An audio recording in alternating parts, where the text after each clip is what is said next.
भारत ने अब कूटनीतिक लामबंदी भी शुरू कर दी है।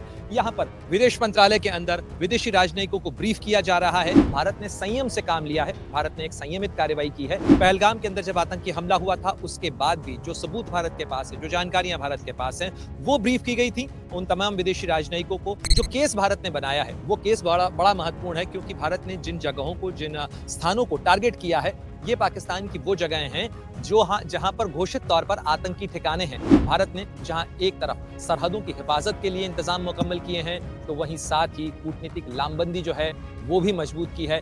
ऑपरेशन सिंदूर के तहत पाकिस्तान में मौजूद आतंकी ठिकानों को निशाना बनाने के साथ ही भारत ने अब कूटनीतिक लामबंदी भी शुरू कर दी है।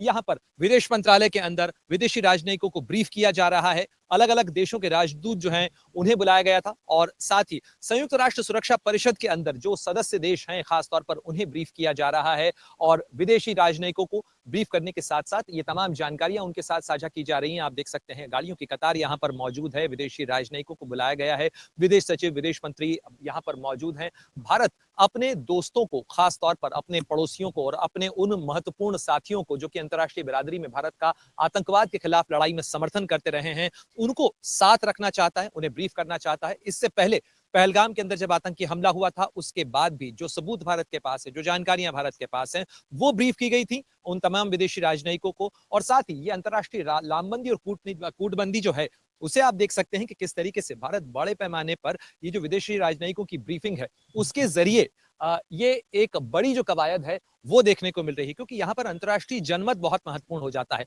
साथ ही जो केस भारत ने बनाया है वो केस बड़ा महत्वपूर्ण है, क्योंकि भारत ने जिन जगहों को, जिन स्थानों को टारगेट किया है, ये पाकिस्तान की वो जगहें हैं जहां पर घोषित तौर पर आतंकी ठिकाने हैं, चाहे वो मरकजे तैयबा हो जो कि मुरीदके में मौजूद है, या बहावलपुर का वो मरकज हो जो कि जैश ए मोहम्मद का आतंकी ठिकाना है। ये तमाम वो जगह हैं जहां पर पाकिस्तान के आतंकी संगठन जो हैं और उनके वो जो दस्ते हैं वो वहां पर मौजूद रहते हैं। और इसीलिए अगर आप देखें कि यहाँ पर जो कवायद है, देखिए ब्रिटेन के जो उच्चायुक्त हैं उनकी गाड़ी का वाहन आप देख सकते हैं, वो यहाँ से रवाना हो रहे हैं। और इसी तरीके से दुनिया के अलग अलग देशों के जो राजनयिक हैं, चाहे फ्रांस के राजदूत हों या जर्मनी के राजदूत हों, इसके अलावा जो रूसी राजदूत हैं यहाँ मौजूद वो हों, ये तमाम जो विदेशी राजनयिक हैं या चार्जिद अफेयर्स हैं, अगर राजदूत नहीं हैं तो उनके जो डिप्टी हैं उन्हें आमंत्रित किया गया था और यहाँ पर उन्हें ब्रीफ किया गया है। और अब पाकिस्तान की जो कार्रवाई है उसके बारे में भी बताया गया है कि पाकिस्तान किस तरीके से आतंकवाद को पनाह दे रहा था। भारत ने संयम से काम लिया है, भारत ने एक संयमित कार्रवाई की है,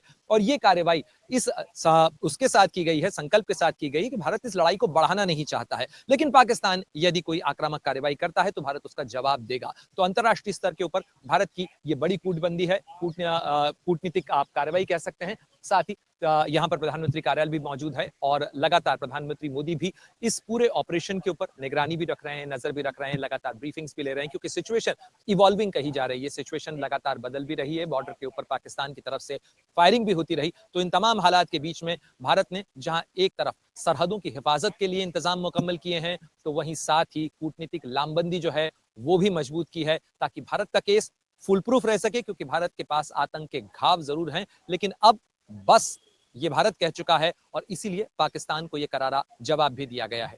कैमरामैन श्यामवीर के साथ प्रणय उपाध्याय, दिल्ली, अमरउजाला.com। अगर आप ये वीडियो YouTube पर देख रहे हैं तो हमारे चैनल को सब्सक्राइब कर बेल आइकन दबाएं, और Facebook पर देख रहे हैं तो हमारे पेज को लाइक करें। 8 मिलियन प्लस सब्सक्राइबर, आपके इस भरोसे के लिए बहुत धन्यवाद। अगर आप ये वीडियो YouTube पर देख रहे हैं तो हमारे चैनल को सब्सक्राइब कर बेल आइकन दबाएं, और Facebook पर देख रहे हैं तो हमारे पेज को लाइक करें। 8 मिलियन प्लस सब्सक्राइबर, आपके इस भरोसे के लिए बहुत धन्यवाद।